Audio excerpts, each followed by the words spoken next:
गांव में संतोषी रहा करती थी। संतोषी पेंट करने का काम करती थी। वो घर घर जाकर पेंट किया करती थी। एक दिन भोलू की पत्नी रामवती भोलू से घर पेंट करवाने को लेकर लड़ाई कर रही थी। इस बार यदि घर पेंट नहीं होगा तो समझ जाएगा, मेरे से बुरा कोई नहीं होगा। अरे रामवती, पता किए पर कोई प्रिंटर खाली ही नहीं है, तो मैं कहाँ से पेंट करवा दूँ, तुम ही बताओ ना। क्यों, वो संतोषी मर गई क्या? उससे बात किए आप? ना, उससे तो नहीं किए। हाँ तो जाइए और बोल कर आइए। अरे अगले साल करवा दूंगा। आपसे तो बात करना ही बेकार है। जो मन वो करिए, पर मुझसे बोलिएगा मत। इतना कहकर गुस्सा होकर रामवती वहां से चली जाती है। रामवती की ऐसी बात सुनकर भोलू बेचारा डर जाता है और संतोषी के घर के लिए निकलता है। 10 मिनट में भोलू संतोषी के घर पहुंच जाता है। भोलू संतोषी के घर के अंदर जाता है तो उसे कुछ ठीक नहीं लग रहा था। फिर वो मन ही मन सोचता है, अरे ये पेंटर का तो घर लग ही नहीं रहा है। ऐसा लग रहा है ये भूत चुड़ैलों का घर है। हाँ बोलिए भोलू भाई, कैसे आना हुआ? आप मुझे जानती हो। हाँ क्यों नहीं जाऊंगी, मैं भी इसी गांव का रहने वाली हूँ।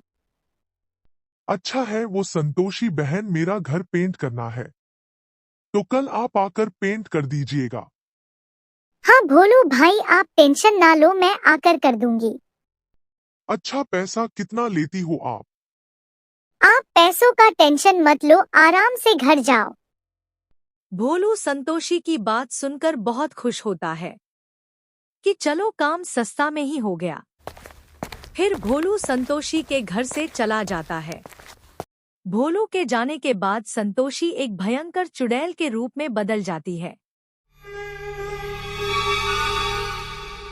और खूब जोर जोर से हंसने लगती है।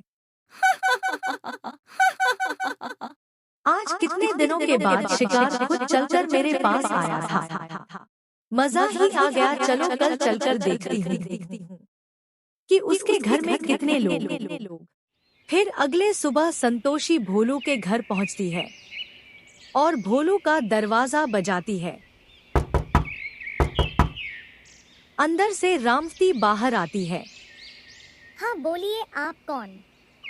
वो भोलू भैया पेंट के लिए बोले थे। अच्छा, तो आप ही संतोषी हो क्या? हाँ जी, मैं ही संतोषी हूँ। हाँ तब आइए, अंदर आने में कोई दिक्कत तो नहीं हुई ना? नहीं जी, कोई दिक्कत नहीं हुई।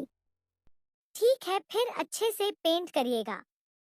इधर भोलू अपने कमरे में बैठकर पेपर पढ़ रहा था।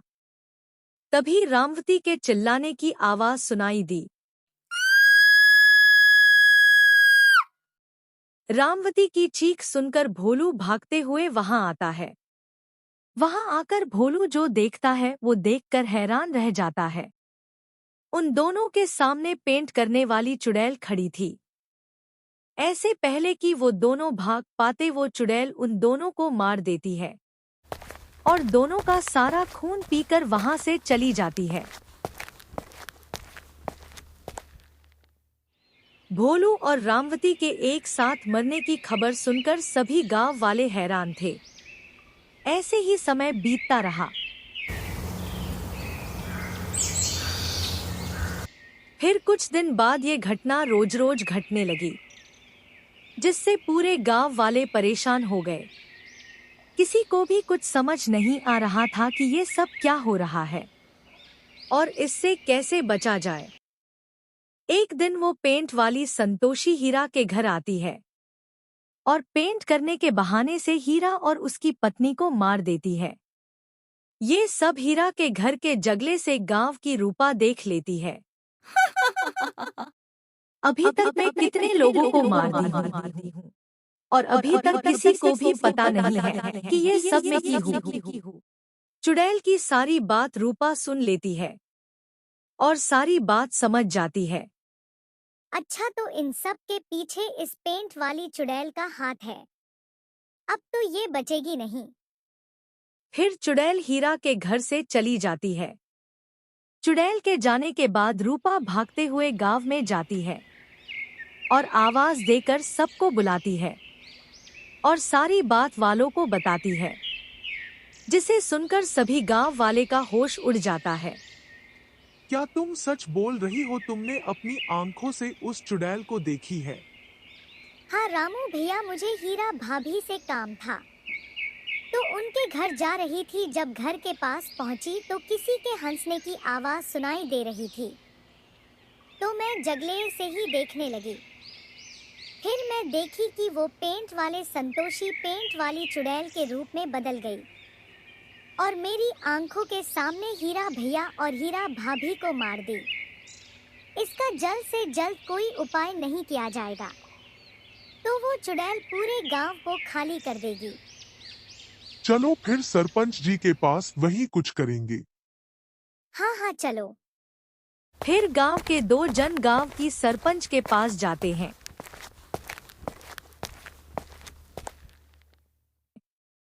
वहां जाकर सारी बात सरपंच को बताते हैं। सरपंच जी उठते हैं तो दोनों को लेकर एक तांत्रिक के पास जाते हैं और सारी बात तांत्रिक को बताते हैं। इस चुड़ैल को भस्म करने में के लिए मुझे एक महिला की आवश्यकता पड़ेगी। थोड़ा रिस्क है पर वो चुड़ैल भस्म हो जाएगी।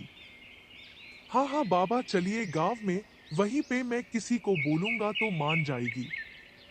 ठीक है चलो तब। फिर सरपंच तांत्रिक बाबा को लेकर जहां सब थे वहां पहुंचता है और जो बात तांत्रिक बाबा सरपंच से बताए थे वो बात सरपंच सभी गांव वालों को बताता है। सब में रूपा इस काम के लिए राजी होती है। मेरी एक जान से जब पूरे गांव वालों की जान बच सकती है तो मैं ये रिस्क लगी।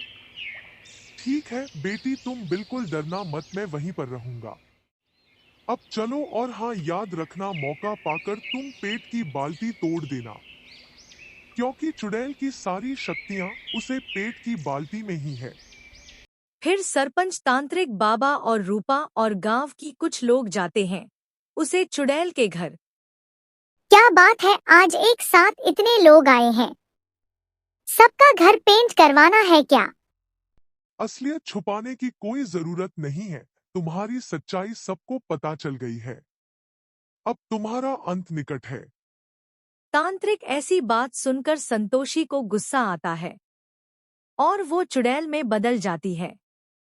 तू मेरे अंत क्या करेगा, इससे पहले मैं ही तुझे मार दूंगी। इधर रूपा को मौका मिल जाता है। वो पेंट की बाल्टी खोलना लगती है। बहुत देर खोजन के बाद रूपा को पेंट की बाल्टी मिल जाती है। फिर रूप वो पेंट की बाल्टी तोड़ देती है। बाल्टी के टूटते ही चुड़ैल की सारी शक्तियां चली जाती है। फिर तांत्रिक बाबा कुछ मंत्र पढ़कर चुड़ैल पर छोड़ देते हैं, जिसके कारण चुड़ैल भस्म हो जाती है। फिर सभी गांव वाले उस चुड़ैल से आजाद हो जाते हैं।